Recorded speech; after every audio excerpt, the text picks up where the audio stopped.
I think one of the common mistakes that entrepreneurs make in their first meeting with investors is that they talk too much.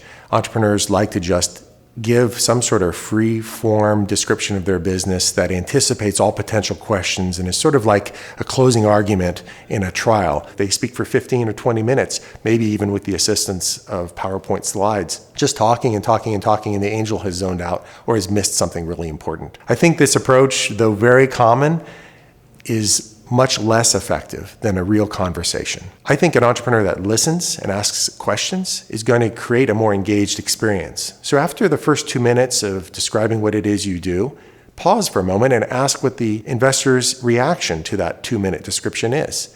I think a two-way conversation is much more engaging. It's more likely to help me understand or help an investor understand what it is the company is doing. And many times the investor is going to be turned off within the first few minutes, not because you're doing anything wrong, but it's simply not a match. Your goal is to find an investor that's a match and not convince someone to invest like a lawyer arguing a case. So find out soon in the time that you're spending with an investor whether they're interested in what you're doing. And if they're not, take advantage of your remaining time together to get referrals to other investors that might be, or to get feedback on your pitch. And many times I've seen an entrepreneur do this, and then while the angel is giving feedback about the pitch, suddenly they start to convince themselves that they're interested in the entrepreneur's pitch that they originally weren't interested in at all. And to me, that underlies how much engagement makes a big difference. And so try to foster engagement. It'll help you close a deal, but it could also help you get useful feedback and referrals to other investors. The end of the meeting is an opportunity to really foster engagement. Ask the investor what the next steps should be. Do set up a clear timetable for following up with the angel. Then you have a template that you can follow and you can reference in further conversations. And if you ever perceive the ball not moving along the path that you all laid out at that meeting, you can honestly ask the angel why.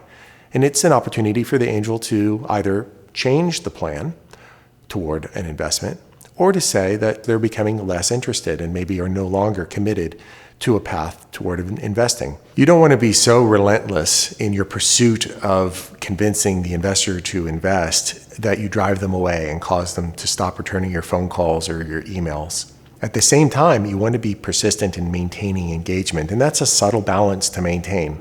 The best approach is to be open in your communication and at all times refer back to the template of how you agreed you were going to follow up with the investor and give them an opportunity to opt out. If they don't opt out, it's up to you to stay persistent until they have been so passive-aggressive in their lack of response that they're basically communicating that they're not interested. But often if you stay gentle and open in your engagement and give the investor a clear off-ramp to disengage, they will stay engaged with you, either moving toward a potential investment or remaining a resource for you as a referral to other investors or as an advisor to your company.